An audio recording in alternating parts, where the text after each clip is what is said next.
We have another real deal for you. Let's talk about this affluenza thing here for a moment. Now, there are two definitions for this.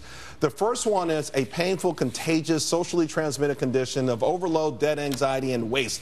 Ow. That's right. There's a lot to be said about both definitions of affluenza, but the national conversation right now is being fueled by efforts to make the trappings of success so unbecoming that it's worthy of punishment. Listen, we're a nation fueled by consumption, so much so that our economy feeds populations around the world who depend on our insatiable appetite to have the good life. Is it not just about the rich, right? Okay, buying luxury cars and buying watches. We're talking about the middle class Americans who can buy flat panel TVs, who can lease new cars. So, Kate, are we pushing, though, as a nation, are we pushing this thing too far? Are we too much into consumerism? Is there an affluenza epidemic? Well, don't ask the Fed. They definitely want us to be into consumerism.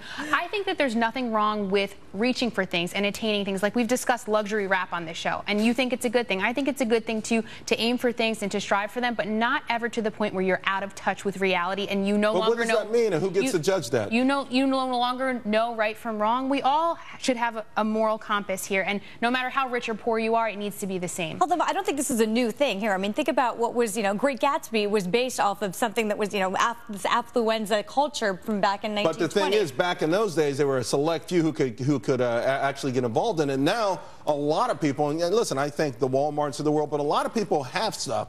Now, maybe they have it on credit. Maybe they have it because it was made cheaply in a foreign country, but this affluenza thing is more of a nationwide situation. Well, that's what this, I mean, I hate to say it, but, I'm a retail analyst. I see this all the time. I see it as much, most importantly, during Black Friday. I mean, we see people punching each other to try to get these flat screen TVs. Yeah, I call that trickle-up economics, by the way. All right, guys, perfect time to stop and blow that whistle yet again. Hey, let's open up a page from Payne's Investment Playbook. And, I mentioned that there are two definitions for affluenza.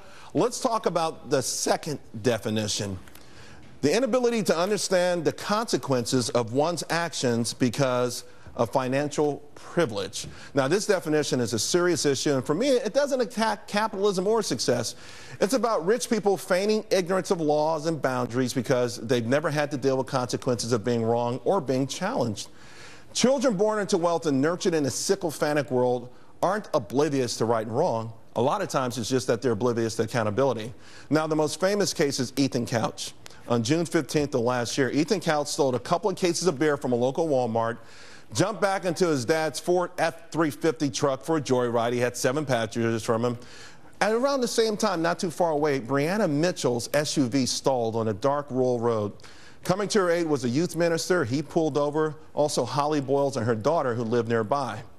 Well, minutes later, Couch drove down that very same rural road, and he killed them all. Even though he blew a .24 breathalyzer, 3 times the legal limit, also tested positive for Valium, his lawyer said it wasn't Couch's fault because, well, he was a rich kid. And, of course, the judge bought the story. This kind of injustice happens every single day where knuckleheads are not only given a free pass that emboldens them to continue to do stupid things, but this accountability thing they think can be bought and paid for. This time, I think we should have a different approach to this. Older teens and young adults who pull this "I'm too rich to know better" card should actually face twice the maximum penalties on second and third offenses. Listen, rich jerks breaking laws are the same as poor jerks breaking laws. They all know better and should face the same consequences. All right, guys, let's talk about this a little bit.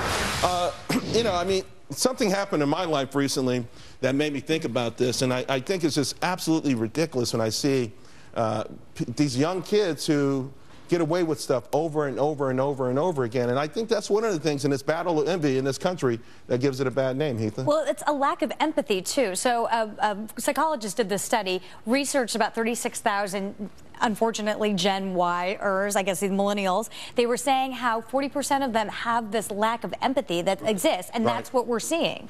We're going to talk about this a little more before we wrap up the show, but we got to move on right now.